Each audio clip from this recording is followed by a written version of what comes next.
जोहार, नमस्कार, आदाब। आप देख रहे करेंट खबर। मैं प्रियंका मोहन सिंह। आइए आगे बढ़ते आज की ताजा खबरों के साथ। 26 फरवरी 2023 रांची के मोरहां आबादी मैदान में चले रहे पर्यावरण मेले के 5वें दिन पारंपरिक व्यवहार एवं वैश्विक पर्यावरणीय प्रशासन विषय पर परिचर्चा का आयोजन किया गया। परिचर्चा के मुख्य अतिथि एवं श्रीमान माता वैष्णो अटवी विश्वविद्यालय कटरा जम्मू के कुलपति पद्मश्री प्रोफेसर R.K.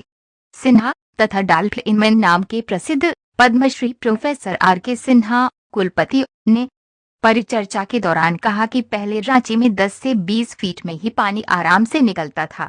क्या एक ही बोरिंग का कॉन्सेप्ट नहीं था। लोग कुएं, नलकूप, तालाबों, नदियों से अपने लिए पानी का उपयोग कर लेते थे। खेती के लिए भी पानी पर्याप्त हो जाती थी। आज डीप बोरिंग, बोरवेल के कारण जलस्तर 400 से 500 फीट नीचे चला गया है। भारत में जीव जंतुओं की कुल प्रजाति 80 लाख से अधिक है, जिनमें से 20 लाख प्रजातियों का चिन्हितीकरण हो चुका है। आज पर्यावरण के बारे में वैश्विक चिंता व्यक्त की जा रही है। पर्यावरण संबंधी समस्याओं के लिए कोई भी राजनीतिक दीवार नहीं होना चाहिए, चाहे वह झारखंड का हो या उत्तर प्रदेश का। पर्यावरणीय मामला सभी को समान रुचि लेकर उसका हल निकालना चाहिए। उन्होंने कहा कि आज मानव शिक्षित हो गया है, लेकिन उनमें व्यावहारिक ज्ञान की काफी कमी है। कृषि प्रधान देश में आज जैविक खाद ही उपलब्ध नहीं है। आईटी उर्वरक एवं पेस्टिसाइडों के सहारे फसलों की उत्पादकता बढ़ाई जा रही है। इन पेस्टिसाइडों का दुष्प्रभाव 50 से 100 साल तक रहता है। यदि आज से ही भारत में इसका उपयोग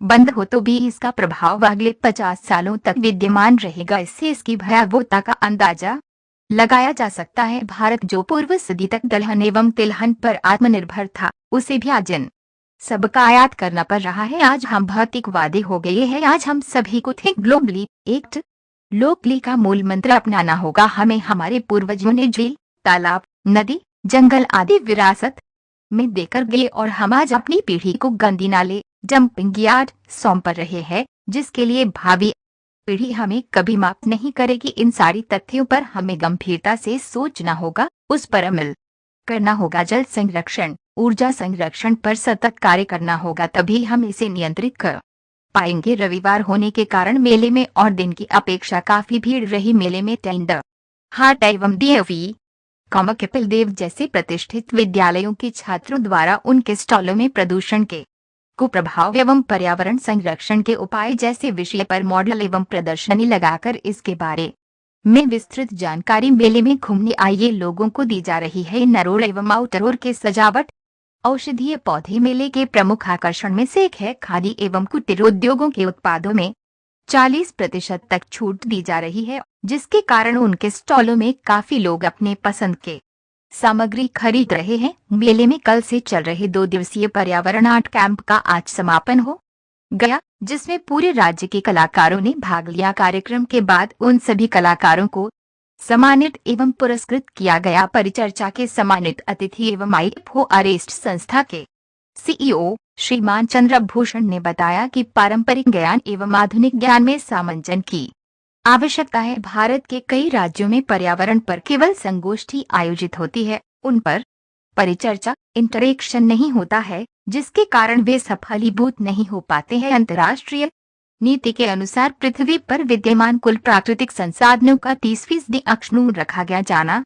चाहिए। उन पर किसी भी तरह का मानवीय हस्तक्षेप नहीं होना चाहिए, पर इस नीति का पालन विकासशील देशों के साथ विकसित देश भी नहीं कर रहे हैं, जिसका खामियाजा पूरा विश्व भुगतेगा। उन्होंने कहा कि बड़े बड़े देश पर्यावरण संरक्षण संबंधी विषय पर केवल टारगेट सेट कर रहे हैं, लेकिन उनका क्रियान्वयन नहीं कर रहे हैं। ये जो टारगेट सेट करने वाले तथाकथित बुद्धिजीवी होते हैं, उनका जमीनी हकीकत से कोई वास्ता नहीं होता। नतीजतन पैसा, श्रम, संसाधन एवं समय की बेवजह बर्बादी होती है। झारखंड की आर्थिक धुरी कोयला एवं खनिज संसाधनों के इर्द गिर्द घूमती है और ये केवल इन्हीं पर निर्भर है, जिसके कारण झारखंड पर्यावरणीय असंतुलन की झंझावतों से बुरी तरह प्रभावित हो रहा है। झारखंड के पूर्व PCC एवं वर्तमान में क्लाइमेट पार्लियामेंट के उप प्रधान सचिव डॉक्टर संजय कुमार ने कहा कि आज पर्यावरण के प्रति सारे संसार के राजनीतिक सोच विचार में काफी अंतर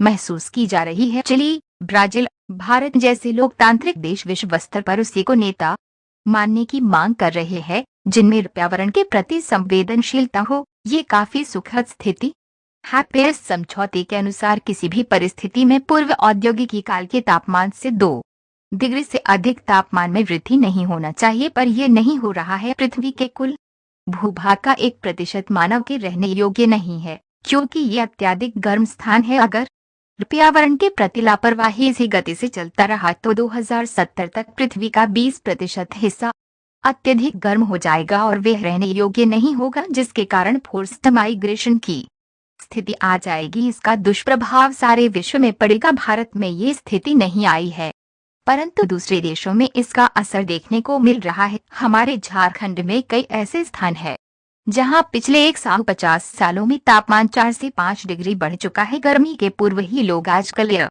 कंडीशन का प्रयोग कर रहे हैं और ठंड का आनंद ले रहे हैं, पर वे भूल रहे हैं कि जितना ठंड अंदर करता है उतना ही वह बाहर में गर्मी पैदा करता है। और ग्लोबल वार्मिंग का सबसे बड़ा कारण है जंगलों एवं खाने की कमी के कारण हाथी का विचरण क्षेत्र रिहायशी इलाके हो गए हैं।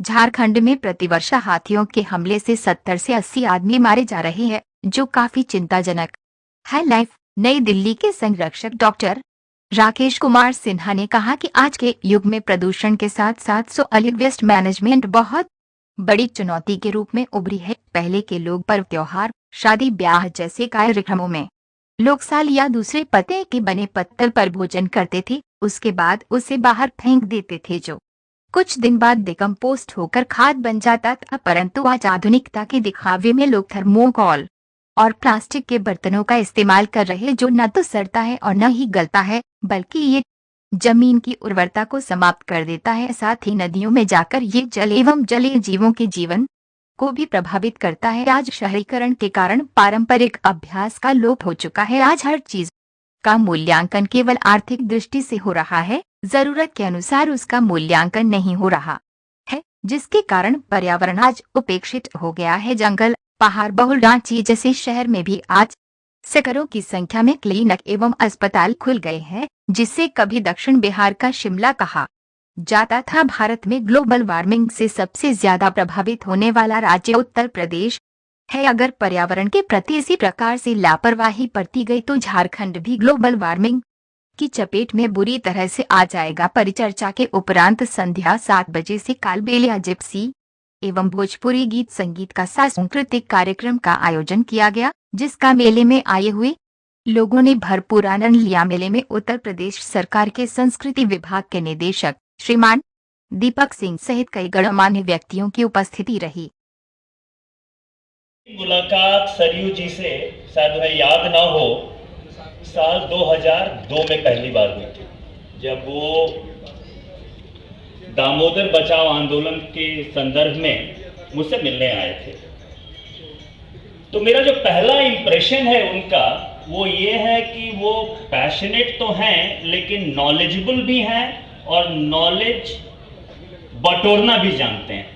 तो मैं उस समय एक बड़ा यंग इन्वायरमेंटलिस्ट रिसर्चर था centre for science and environment में, और 20 साल पहले जब कि किस तरह का लैब सेटअप होगा, किस तरह से वाटर पोल्यूशन मॉनिटरिंग हम कर सकते हैं, उस समय मैं सीएससी के लैब का इंचार्ज था। तो मेरा जो पहला इंप्रेशन है उनका, इनफैक्ट 2 आदमियों का जिनके साथ पिछले 2 दशकों से झारखंड में मेरा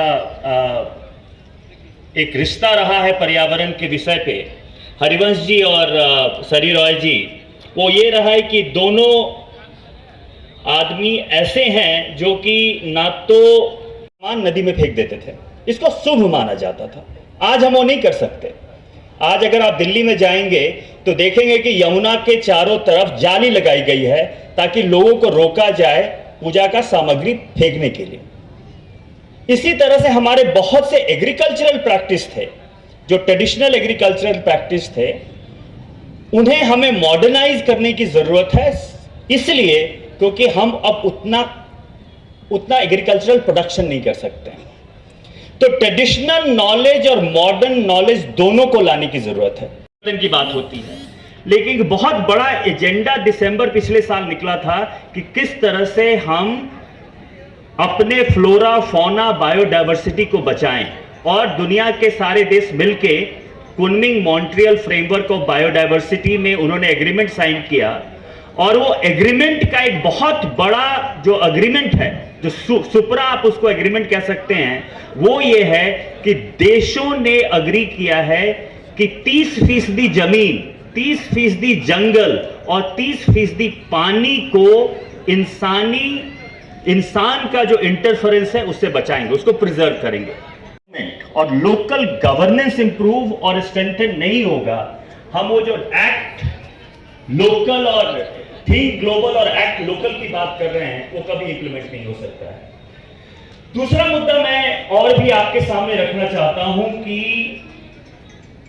क्लाइमेट चेंज का इंपैक्ट झारखंड जैसे राज्य पे बहुत अधिक है और एक और इंपैक्ट है जिसके बारे में लोग चर्चा नहीं कर रहे हैं। अगर हमें क्लाइमेट चेंज सॉल्व करना है तो हमें कोयला खत्म करना पड़ेगा और इसके बारे में लोग बात नहीं कर रहे हैं। जलवायु परिवर्तन तभी हम रोक सकते हैं जबकि कोयला, ऑयल और गैस बंद हो, प्रोटेक्टेड। ये एग्रीमेंट है, ऐसा एग्रीमेंट दुनिया में कभी नहीं हुआ है। इसका मतलब यह है कि हिंदुस्तान के 30% जो हमारी जमीन है उसकी प्रोटेक्शन पे हमने साइन करके आए हैं हम लोग, जो पिछले साल मॉन्ट्रियल में जो मीटिंग हुई थी। इसी तरह से क्लाइमेट चेंज में भी शर्म एल शेख में बहुत बड़ी एग्रीमेंट हुई। एग्रीमेंट ये हुई कि अगर क्लाइमेट चेंज के कारण लोगों को हानि हो रही है और क्लाइमेट चेंज ज्यादा जो क्लाइमेट चेंज है, जो जलवायु परिवर्तन हुआ है, वो कार्बन डाइऑक्साइड उत्सर्जन विकसित देशों के कारण हुआ है, तो उस हानि को भरपाई कौन करेगा? तो लॉस एंड डैमेज की भी एग्रीमेंट पिछले साल शर्म एल शेख में हुई है। इसका मतलब कि अगले 20 से 30 साल में, 40 साल में जितने भी कोयले के खदान आप झारखंड में देख रहे हैं उसको बंद होना पड़ेगा। अगर वो बंद होगा तो झारखंड के पास ऑल्टरनेटिव क्या है? और इस सारे जो आज के दिन में जो सारी इकोनॉमी झारखंड की है जो कि कोयला पे डिपेंडेंट है, चाहे वो स्टील फैक्ट्री ले लें या कोयला के माइंस को ले लें या थर्मल पावर को ले लें या रेलवे नेटवर्क को ले लें, सब कुछ कोयला के इर्द गिर्द घूमते रहता है। तो अगर झारखंड की कोयला इकोनॉमी बंद होगी तो उसका ऑल्टरनेटिव क्या होगा और इसके बारे में प्लानिंग क्या होगी? ये जो ट्रांजिशन होगा झारखंड में, नॉलेज के खोज में भी लगे रहते हैं। तो मैं उनका बड़ा धन्यवाद करना चाहता हूं कि उन्होंने भारत के पहले पर्यावरण मेला पे मुझे उन्होंने आमंत्रित किया है। जब वो दिल्ली में मेरे साथ उनकी मुलाकात हुई तो उन्होंने मुझे बोला कि चंद्रभूषण जी, मैं चाहता हूं कि आप आके थोड़ा ग्लोबल एनवायरमेंटल गवर्नेंस के बारे में बताएं कि आज विश्व में क्या हो रहा है पर्यावरण को लेकर, और मैं उसी चीज पे मैं चर्चा करूंगा। लेकिन उससे पहले मैं एक दो और सब्जेक्ट आपके सामने रखना चाहता हूं। आज के दिन में ट्रेडिशनल नॉलेज की बहुत बात हो रही है, स्ट्रेंथन करने की बहुत जरूरत है। सिर्फ इंटरनेशनल लेवल पे बात करके, सिर्फ दिल्ली में बात करके और कुछ राज्यों के राजधानी में बात करके हम क्लाइमेट चेंज जैसे इंपॉर्टेंट सब्जेक्ट को सॉल्व नहीं कर सकते हैं। और इसी के लेके मैं आपको बताना चाहता हूं कि इंटरनेशनली आज के दिन में हम टारगेट पे टारगेट सेट कर रहे हैं। जैसे कि दिसंबर पिछले साल एक बहुत बड़ी एग्रीमेंट हुई थी जिसके बारे में लोग बात नहीं कर रहे हैं, वो है Kunming Montreal framework on biodiversity. परिवर्तन हो रहा है, कोयला से प्रदूषण हुआ है, इतने जंगल कटे हैं, लेकिन 200 साल का कोयला खनन का मतलब यह है कि आज के दिन में झारखंड की सारी जिंदगी कोयले के आसपास घूम रही है। लेकिन जैसे कि मैंने आपको बताया, वो 30 साल के अंदर, 40 साल के अंदर वो जिंदगी बदलेगी और हमें अब उसके बारे में सोचने की जरूरत है। हमें अब जस्ट ट्रांजिशन के बारे में सोचने की जरूरत है। और मेरा यही अनुरोध रहेगा झारखंड के बुद्धिजीवों से कि अब आप नॉन कोल्ड झारखंड के बारे में सोचना शुरू कर दीजिए, क्योंकि वो होने वाला है। कोई और विकल्प नहीं है हमारे पास जलवायु परिवर्तन को सॉल्व करने के लिए। 100 AD तक रहा, 200 साल तक गोल्डन पीरियड, जिसके अंदर हमारे सारे पारंपरिक जो लिखाई हुई नॉलेज डेवलप हुआ। उस समय भारत का पॉपुलेशन कोई 7 करोड़ था, तो हमारी जो बहुत पद्धति बनी वो 7 करोड़ के पॉपुलेशन को देख के बनी है। आज के दिन हम 135 करोड़ हैं। तो ट्रेडिशनल नॉलेज का इंपॉर्टेंस है, वो उसे हमें भूलने की जरूरत नहीं है, लेकिन वो ट्रेडिशनल नॉलेज एग्जैक्टली आज नहीं काम करेगा क्योंकि हमारी जनसंख्या बहुत बढ़ गई है। जैसे कि पुराने जमाने में कि किस तरह का लैब सेटअप होगा, किस तरह से वाटर पोल्यूशन मॉनिटरिंग हम कर सकते हैं, उस समय मैं सीएससी के लैब का इंचार्ज था। तो मेरा जो पहला इंप्रेशन है उनका, इनफैक्ट दो आदमियों का जिनके साथ पिछले 2 दशकों से झारखंड में मेरा एक रिश्ता रहा है पर्यावरण के विषय पे, हरिवंश जी और सरी रॉय जी, वो ये रहा है कि दोनों आदमी ऐसे हैं जो कि ना तो वैल्यूज को अपनाना चाहिए, और इस मंच पे भी बहुत लोगों ने इसके बारे में चर्चा की है। इस आज के शाम का सब्जेक्ट भी है ट्रेडिशनल नॉलेज और ग्लोबल एनवायरमेंटल गवर्नेंस। लेकिन एक चीज समझना बहुत जरूरी है कि बहुत से हमारे ट्रेडिशनल नॉलेज तब डेवलप्ड हुए थे जबकि भारत की जनसंख्या 10 करोड़ भी नहीं थी। तो अगर आप golden period of Indian civilisation देखेंगे, गुप्ता पीरियड, और रांची डिस्ट्रिक्ट एडमिनिस्ट्रेशन होगा, स्टेट गवर्नमेंट नहीं होगा। और आज के दिन में हम पर्यावरण में इसलिए फेल हो रहे हैं कि हमारी जो लोकल यूनिट्स हैं गवर्नेंस की, चाहे वो डिस्ट्रिक्ट एडमिनिस्ट्रेशन हो, ब्लॉक लेवल पे हो, ग्राम पंचायत हो, वहां पे पर्यावरण काम नहीं हो रहा है। पर्यावरण का काम नहीं हो रहा है। पर्यावरण के बारे में बातचीत दिल्ली में हो रही है और पर्यावरण की बातचीत इंटरनेशनल लेवल पे हो रही है। तो एक जो मुद्दा है जिसको समझने की जरूरत है कि अगर हम क्लाइमेट चेंज जैसे पर्यावरण इश्यू को सॉल्व करना चाहते हैं तो रखें, लेकिन मॉडर्न एलिमेंट्स जो कि आज की रियलिटी है, शहरीकरण आज की रियलिटी है, अगर आप किसी भी यूथ को बोलें कि गांव में जाके खेती करो तो करने को राजी नहीं होगा। तो किस तरह से हम अपने शहरीकरण को सस्टेनेबल करें वो बहुत इंपॉर्टेंट है। किस तरह से गांव में हम वो उस तरह की फैसिलिटी प्रोवाइड करें ताकि लोग गांव में रह सकें, वो भी बहुत जरूरी है। तो एक मैं चाहता था कि आज के इस डिस्कशन में ये मेरे तरफ से ये बहुत मैं इस चीज को स्ट्रेस करना चाहूंगा कि ट्रेडिशनल नॉलेज इंपॉर्टेंट है, लेकिन ट्रेडिशनल नॉलेज आप पुराने जमाने से अभी कॉपी पेस्ट नहीं कर सकते, जरूरत है। दूसरा चीज मैं एक और बात ये रखना चाहता हूं कि आज के दिन में अगर आप पर्यावरण के डिस्कशन को देखें तो पर्यावरण का डिस्कशन ग्लोबल लेवल पे होता है और दिल्ली में होता है। मुझे बहुत खुशी है कि रांची में ये मेला हो रहा है क्योंकि बहुत से राज्य में पर्यावरण का डिस्कशन नहीं होता, और लोकल लेवल पे तो, डिस्ट्रिक्ट लेवल पे तो आप भूल ही जाइए। डिस्ट्रिक्ट लेवल पे आज के दिन में पर्यावरण का जो डिस्कशन है वो कुछ गोष्ठियां हो जाएं, उसके अलावा पर्यावरण पे कोई बहुत ज्यादा डिस्कशन नहीं होता। लेकिन अगर हम सोच रहे हैं थिंक ग्लोबल और एक्ट लोकल, तो सबसे इंपॉर्टेंट जो एडमिनिस्ट्रेटिव यूनिट है जिसको कि पर्यावरण पे काम करना चाहिए,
हवाई मिलते पेश करेंगे।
उसका इंपैक्ट क्या होगा, इसके बारे में कौन सोच रहा है? तो ये जो ट्रांजिशन है जिसको आज के दिन में दुनिया में बात चल रही है, जस्ट ट्रांजिशन की, न्यायिक ट्रांजिशन, न्यायिक बदलाव कैसे हो अगर हमें कोयला इकोनॉमी को बंद करना है ताकि झारखंड में इकोनॉमिक स्लो डाउन ना हो, लोगों की नौकरी ना जाए, शहर जो है वो सरवाइव करें, गवर्नमेंट की रेवेन्यू बची रहे। ये जो सारा जो मुद्दा है इसको किस तरह से हैंडल किया जाएगा, इसको भी सोचने की जरूरत है।